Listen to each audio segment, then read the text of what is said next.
Hello everyone, कैसे हो आप सब। आई होप सभी अच्छे होंगे, सभी बहुत खुश होंगे।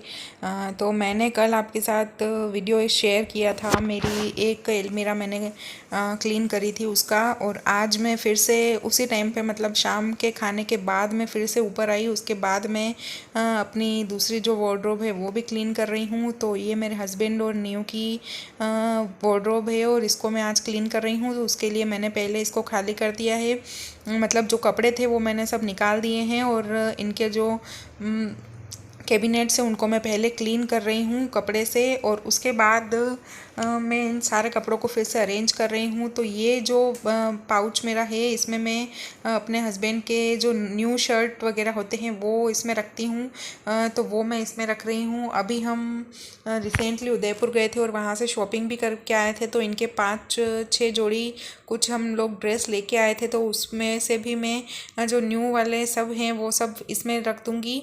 और जो पेंट रहती है वो तो मैं बाहर ही रखती हूँ, खाली शर्ट इसमें बॉक्स में भर के रखती हूँ। और जो डेली वेयर के शर्ट्स होते हैं वो इस तरह से मैं हैंग करके रखती हूँ। तो इस तरह से मैं अपने हस्बैंड के कपड़े अरेंज करके रखती हूँ, तो कम जगह में बहुत सारे कपड़े आ जाते हैं। तो इस तरह से मैं मतलब इसी तरह से क्लीनिंग कर रही हूँ। थोड़ी एक दिन में मतलब थोड़ी थोड़ी एक एक जगह की पूरी क्लीनिंग एक साथ करना मैंने आपको पहले भी बताया था कि मेरे लिए पॉसिबल नहीं है, क्योंकि घर का सारा दूसरा काम भी मुझे ही करना पड़ता है। कोई हाउस हेल्पर मेड वगैरह हमने नहीं लगा रखी है। तो दूसरा मतलब डेली क्लीनिंग का काम, किचन का काम वो सब भी रहता है। तो वो सब करने के साथ साथ मुझे ये करना है। तो ये जो मतलब मेरे करने लायक काम जो है अलमीरा वगैरह क्लीन करना और ये सब ये मैं कर लूँगी। उसके बाद जो फ़ैन और विंडोज़ वगैरह ये सब जो क्लीन करनी पड़ेगी, तो उसके लिए हम हमारे वो शॉप वाले भैया जो हैं उनको बुला देंगे, तो वो कर लेंगे मेरी हेल्प उसमें। तो अब ये देखिए, ये है न्यू का बॉक्स। इसमें सारे न्यू के कपड़े मैंने रखे हुए हैं। तो मतलब मैंने ये बॉक्स अपने हाथ से ही बनाए थे। जो मतलब घी के डिब्बे आते हैं 1-1 1.5 किलो के, तो वो उसका ये पूरा बॉक्स है। इसमें शायद 1 दर्जन या 6 बॉक्स ऐसे कुछ आते हैं। तो हमारे ताऊजी की शॉप है, वहाँ से मैं 3 बॉक्स लेके आ गई थी। एक बॉक्स तो हमारे यहीं पड़ा था और 2 बॉक्स मैं वहाँ से लेके आई थी। और उसके ऊपर मैंने इस तरह का ये प्रिंटेड पेपर ला के लगा दिया। और इसमें मैं इस तरह से कपड़े फोल्ड करके रखती हूँ, तो बिल्कुल भी मतलब बिखरते भी नहीं हैं और इजीली मिल भी जाते हैं। और जब एक कपड़ा निकालो तो सारे कपड़े बिखरते भी नहीं हैं। और ये देखिए, ये मैं परफ्यूम उदयपुर से मेरे लिए नया लेके आई थी। ये उस टाइम आके सब ऐसे ही रख दिए थे, तो अब मैं देख रही हूँ उनको। तो ये देखिए, मैंने न्यू और मेरे हस्बैंड की वार्डरोब जो है वो भी क्लीन कर दी है। इसमें सबसे नीचे ये तीनों जो बॉक्सेस आप देख रहे हैं, इसमें मैंने एक में रखी है न्यू की फ्रॉक्स, एक में इसके दूसरे जो कपड़े हैं जीन्स टॉप वगैरह शॉर्ट्स वगैरह ये सब, और इसमें है मेरी और मेरे हस्बैंड की सारी जितने भी नाइटीज़ है वो। ये तीनों मैंने अपने हाथ से ही बनाए थे। और ये है इस खंड में पूरा सारी मेरे हस्बैंड की जो पैंट्स हैं वो मैंने रखी हुई है।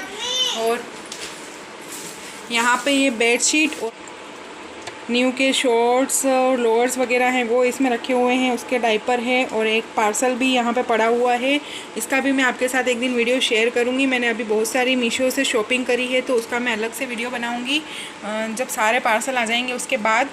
तो ये वाली जो है, इसमें मैंने ये भी मैंने मीशो से ही मंगवाए थे। ये 5 आए थे, सस्ते ही थे, शायद कुछ 200 रुपीज़ के 5 आए थे। हर एक में 5-5 शर्ट में हैंग कर सकती हूँ। तो हस्बैंड के शर्ट इसी तरह से रखती हूँ ताकि जब जो चाहिए वो निकाल के वो पहन लेते हैं। अदरवाइज़ पहले एक के ऊपर एक में रखती थी, तब जब भी वो एक निकालते थे तो सारे बिखर जाते थे और आयरन ख़राब हो जाती थी। तो इस वजह से मैंने मंगवाए और इस तरह से मैं हैंग करके रखती हूँ। थोड़े से स्पेस में ज़्यादा कपड़े भी आ जाते हैं और बहुत अच्छा सा मतलब व्यवस्थित लगता है। और ये जो स्टोरेज बॉक्स है ये शर्ट का ही है। इसमें सारे न्यू शर्ट उनके मैंने रखे हुए हैं। और उसके बाद ये उनके टी शर्ट्स, जो पुराने टी शर्ट हैं वो हैं। ये मेरा ये वाला जो पार्ट है ये खाली रह गया है। और ऊपर वाले में उनका एक सूटकेस है, उसमें उनके कुछ डॉक्यूमेंट्स वगैरह सब रखे हुए हैं। और इसमें भी आधा वाला खाली रह गया है। अगर मेरी साड़ी आएगी तो मैं उसमें रखूँगी। बाकी मेरे हस्बैंड मुझे हमेशा बोलते हैं कि तेरी कपट वो है तो उसी में रख, इसमें चाहे खाली रहे फिर भी मेरा सामान ही इसमें रहेगा। तो ये कहने की बातें हैं, वैसे हम लेडीज़ लोग मानते कहाँ हैं, हम करते वही है जो हमारी इच्छा होती है। तो इस तरह से मैंने ये भी क्लीन कर दिया है। अब इनका ये जो ड्रॉअर है ये मुझे क्लीन करना है। इसमें काफ़ी सारा सामान हो गया है, तो अब मैं ये क्लीन कर देती हूँ।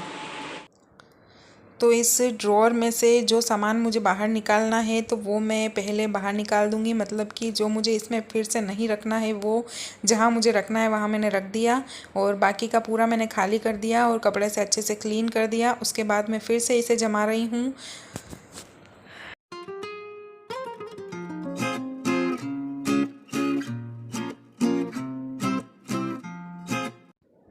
ये देखिए, ये सारे कपड़े मुझे डिस्कार्ड करने हैं, मतलब ये सारे पुराने कपड़े हैं, मेरे भी हैं, मेरे हस्बैंड के भी हैं और न्यू के भी हैं।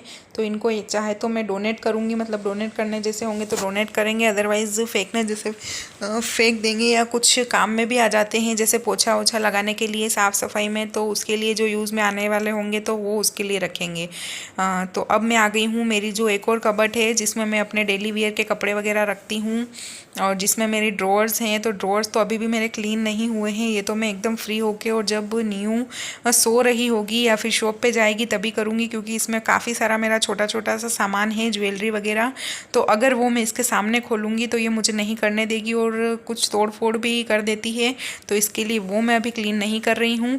तो ये जो साड़ियाँ मैंने आपको कल दिखाया था कि मैंने कुछ साड़ियाँ बाहर निकाल दी है, जो मंदिर जाने के लिए मैं अलग निकाल रही हूँ, तो वो 8-9 साड़ियाँ मैंने अलग निकाली थी, तो वो मैंने इसमें हैंग कर दी। और साथ ही जो मेरी डेली वियर की साड़ियाँ हैं वो भी मैंने इसी में हैंग कर दी है। और ये जो नीचे वाला खंड है इसमें हम हमारे जो बिस्तर, मतलब हमारे ओढ़ने की चादर वगैरह और पिलोज़, ये सब इसमें रखते हैं, और न्यू के टॉयज़ मैंने उसमें रख रखे हैं। तो देखिए, ये मेरी तीनों कबर्ड्स अच्छे से क्लीन हो गई है। और ये फिर से नेक्स्ट डे का वीडियो है, मतलब नेक्स्ट डे इवनिंग में मैं फिर से आई थी क्लीनिंग करने ऊपर। तो ये देखिए, मैं आपको दिखा रही हूँ, ये है 2 मेरी साड़ी पिन जो टूट गई थी। ये आपके लिए काफ़ी हेल्पफुल होगा। कभी कभी हमारी साड़ी पिन इस तरह से टूट जाती है और फेंकने के अलावा हमको कुछ नज़र नहीं आता है, लेकिन काफ़ी महंगी ये चीज़ें आती हैं। तो मैं आपको दिखा रही हूँ मैंने क्या किया। मेरी ये साड़ी पिन के मतलब पीछे के जो मुंह होते हैं बंद करने के, वो टूट गए थे, तो मैं ये 5-5 रुपए में छोटी सी, मतलब बहुत ही मजबूत अच्छी सी ये साड़ी पिन में लेके आ गई, जो पहले चलती थी उस टाइप की। और इसको मैंने इसके पीछे ऐसे अच्छे से चिपका दिया। ये फेवी बॉन्ड है, बहुत ही अच्छी क्वालिटी इसकी आती है, मतलब एक ही बार में इतने अच्छे से चिपक जाता है कि फिर अगर हम खींच के निकालें तो भी ये नहीं निकलता है। तो देखिए, मेरी दोनों साड़ी पिन फिर से रेडी हो गई, ये मैं आपको दिखा रही हूँ। देखिए, फेवी बॉन्ड ही इसे कहते हैं। तो ये इससे मैंने अच्छे से चिपका दी। और अब मैं क्लीन कर रही हूँ अपना ड्रेसिंग टेबल। तो ये मैंने कुछ टाइम पहले ही क्लीन किया था, उसका वीडियो भी आपके साथ डिटेल में शेयर किया था। इसके लिए मैं इसको पूरा अच्छे से बिखेर के क्लीन नहीं कर रही हूँ। जो सामान थोड़ा बहुत बिखर रहा है उसको मैं अच्छे से अरेंज कर दूँगी, और बाकी मैं इसे गीले कपड़े से ही क्लीन करती जाऊँगी और फिर से जमा दूँगी।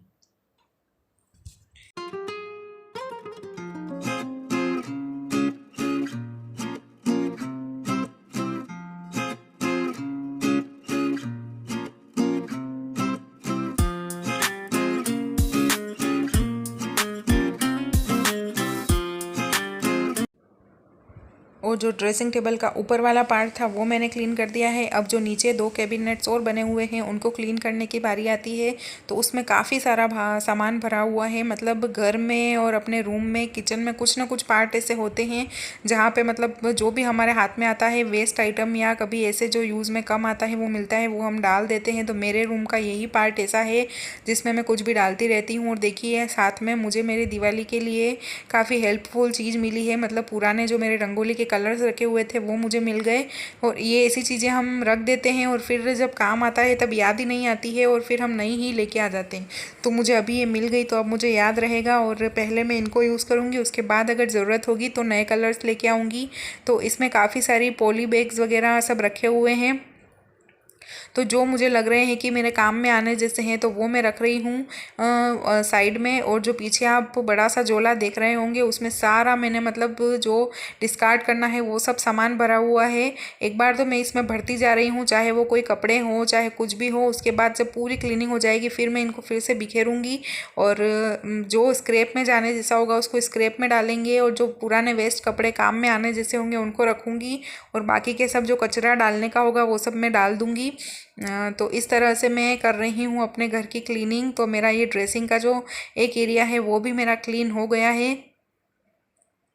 और दूसरे एरिया में भी इसी तरह से कुछ ये पॉली बैग्स वगैरह और कुछ पुराने कपड़े वगैरह रखे हुए हैं, तो वो भी मैं निकाल के क्लीन करूँगी। और ये देखिए, ये थे हमारी शादी के कुछ गिफ्ट्स, मतलब 2 गिफ्ट थे, दोनों अलग अलग जगह से आए थे, मतलब अलग अलग पर्सन ने दिए थे लेकिन दोनों सेम ही थे। तो एक तो हमने शादी के तुरंत बाद हमारे बेड के मतलब बेड के पास रखा हुआ था, लेकिन एक दिन नींद में हाथ लगा था तो वो गिर गया था, तो टूट गया था। और दूसरा एक और नया ही पड़ा हुआ है। तो या तो कभी मतलब हम इंडियन लोग हैं तो ऐसे ही तो रखते नहीं हैं, इंडियन से ज़्यादा मतलब राजस्थानी लोग हैं तो बहुत अच्छे से यूज़ कर लेते हैं, या तो किसी की शादी में गिफ्ट करने में काम आएगा, या फिर जब न्यू बड़ी हो जाएगी और कुछ रखने जैसा होगा इसे, तो फिर मैं वहाँ पे रख के इसे डेकोरेट करूँगी। और अब देखिए, मैं क्लीन कर रही हूँ ड्रेसिंग टेबल का जो आउट एरिया है, मतलब बाहर का जो एरिया है उसको। ये भी काफ़ी गंदा हो जाता है क्योंकि हमारे ऑयल के हाथ वगैरह सब लगते हैं जब हम रेडी होते हैं, तो ये सब हमारे गंदे हाथ भी लग जाते हैं और उस टाइम पे हम अच्छे से क्लीन नहीं करते हैं। तो मैंने इसके लिए ले लिया है एक पुराना सा सॉक्स, और उसके अंदर मैंने थोड़ा सा डिश वॉश जेल जो होता है वो डाल दिया। और उससे मैं क्लीन कर रही हूँ। उसके बाद एक गीले कपड़े से क्लीन करूँगी और उस साथ ही एक सूखे कपड़े से भी मैं क्लीन कर दूँगी, क्योंकि लकड़ी का फर्नीचर है तो अगर गीला रहेगा तो ख़राब हो जाता है। लेकिन अभी इस तरह से क्लीन करना ज़रूरी है क्योंकि मुझे कुछ ज़्यादा ही गंदा नज़र आ रहा था। तो इस तरह से मैंने कर दी अपने पूरे रूम की क्लीनिंग जो मेरे करने लायक थी वो कंप्लीट। और जो मेरे रूम के फ़ैन वगैरह हैं वो मैं उन भैया से ही क्लीन करवाऊँगी, क्योंकि साड़ी में ऊपर नीचे चढ़ना वगैरह डर लगता है, और अगर मैं कर पाई तो मैं कर भी लूँगी। तो देखिए, ये इसके बाद मेरा ड्रेसिंग टेबल कितने अच्छे से शाइन कर रहा है। हल्का सा येलो येलो, अगर ये क्लीन नहीं करते हैं ना तो हल्का सा येलो येलो ये दिखने लगता है। तो मेरा अभी एकदम वाइट फिर से नज़र आने लगा है। और जो ये क्लीन नहीं किए हैं ये देखो कितने गंदे नज़र आ रहे हैं। और ये देखो मतलब डोर्स के अंदर भी, कबर्ड्स के अंदर भी ये न्यू ने पेन वगैरह चला दिए हैं, तो इनको मैं अब क्लीन करूँगी। तो मैं आज का ये वीडियो अब यहीं पे एंड करती हूँ। आई होप कि आपको मेरा ये वीडियो पसंद आया होगा, और हो सकता है कि इसमें कोई चीज़ आपके काम आए, ऐसी भी हो। और अगर आपको मेरा वीडियो अगर पसंद आया है तो प्लीज़ मेरे वीडियो को लाइक करें, ज़्यादा से ज़्यादा शेयर करें, और अगर चैनल को सब्सक्राइब नहीं किया है तो चैनल को सब्सक्राइब करना ना भूलें। और प्लीज़ मेरे वीडियोस को बराबर देखते रहें और मुझे मोटिवेट करते रहें, कमेंट्स करें, और वीडियो को लाइक करना तो बिल्कुल भी ना भूलें। और अपने जो वैल्यूएबल कमेंट्स हैं, वैल्यूएबल आपका मतलब एडवाइस है, वो भी मुझे देते रहें। मैं आगे बहुत अच्छे वीडियोस आपके साथ शेयर करने वाली हूँ। अभी करवा चौथ, दिवाली वगैरह आ रही है तो उसमें लेडीज़ के लिए जो हेल्पफुल चीज़ें होती है वो मैं आपके साथ आगे शेयर करने वाली हूँ। तो उसके लिए आप मेरे चैनल को सब्सक्राइब कर देना, और अगर बेल आइकन को प्रेस नहीं किया है तो उसे भी प्रेस कर दें, ताकि मेरे वीडियोज़ की नोटिफिकेशन सबसे पहले आपको मिले। एंड प्लीज़ गाइज सपोर्ट करें, ताकि मुझे बहुत मोटिवेशन मिले आगे और भी अच्छे अच्छे वीडियोज़ बनाते रहने का। जल्द ही लौटूंगी मैं एक नए वीडियो के साथ, तब तक के लिए bye bye and take care.